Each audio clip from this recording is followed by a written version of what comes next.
this is a really intelligent movie. Congratulations. Thank you. Thank you.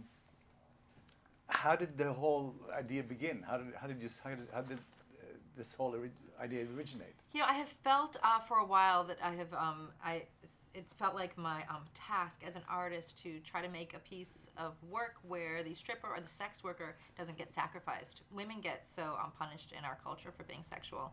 And I just thought it would be amazing to make a movie where the stripper gets to get out alive. You know, you find sex workers who turn up on television usually as corpses, or bad girls who turn up in movies as villains. And I just thought it would be really cool to make a movie about the way that, you know, within all women are many women. Good girls, bad girls, Madonna, whore, mother, daughter, wife, other woman. They're all inside every woman. You know, it's interesting.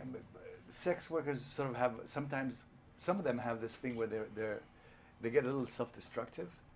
And Juno's character does, yet she really doesn't. It's like, can you comment on that? It's like, it's... Yeah, I mean, I love that McKenna doesn't want to be rescued. But I think when Rachel goes back to the scene of the lap dance to get her, what she's looking to rescue is her own lost sexuality. So she thinks that, you know, she's wrapping it all in this thing, like, I'm going to give her a home and I'm going to bring her to my house. But I think she's really fascinated with this woman who is so at home in her body and who's so connected to her sexuality. And Rachel hasn't really seen her sexuality in a while. She's been focused on mothering. She's been focused on her group of friends at the school.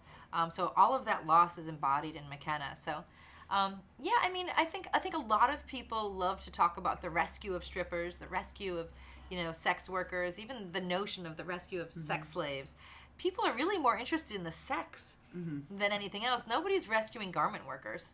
I mean, somebody should rescue, you know, people who are, you know, there are people who have it bad in all aspects of, you know, blue collar work, all aspects of, you know, wage earners who are in the underclass. There are all kinds of people who are desperate for money who need to be rescued, but sex workers are so much sexier.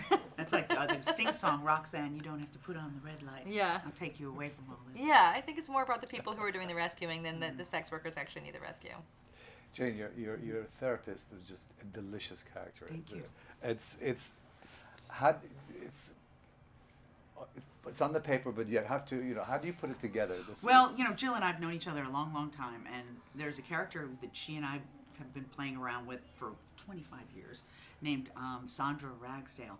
And so when she asked me to do this, she said, you know, I want you to play the therapist, and she's Sandra Ragsdale, sprinkled in with a little bit of her therapist, and then of course I brought a slight dusting of my therapist.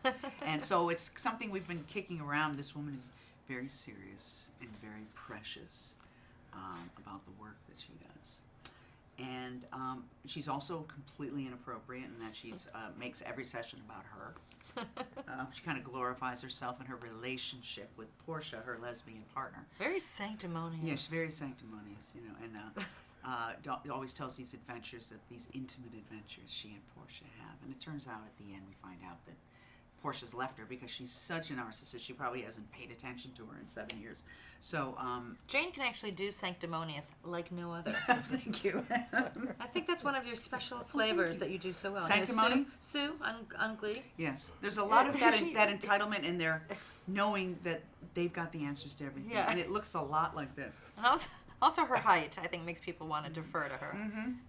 The foot thing is That's straight from her therapist. We took her therapist's footstool. Yeah. I don't know if you can see this. Friday morning, we were shooting on a Friday morning, and we sent a PA over to my therapist's office. We asked for permission. Yes, we asked. We took her permission. furniture. Took her chair and the footstool. So she has to, you know, it's an occupational hazard. Yeah. You get cramped up in the legs, and how this milieu that you describe in this movie, how real is it? Is it your life? Yeah, that's Silver Lake. We shot that at my son's preschool. Some Silver Lake mom friends of mine were extras in the movie. Catherine Hahn, who plays Rachel, is a Silver Lake mom. I used to stalk her at the farmer's market before I cast her.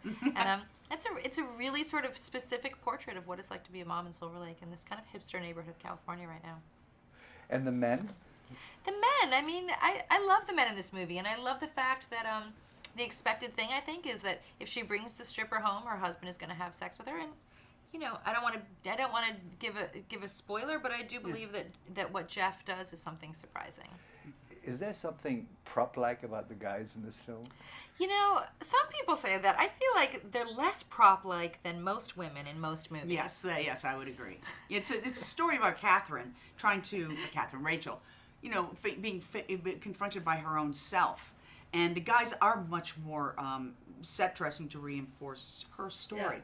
Yeah. And of course, there's almost every movie made, the women have that I function. know. I wanted to say, like, if you feel like the men are props in this movie, now you know how we feel in every movie we've ever gone to. Mm-hmm. That's how it feels to see a regular movie for us. Yeah.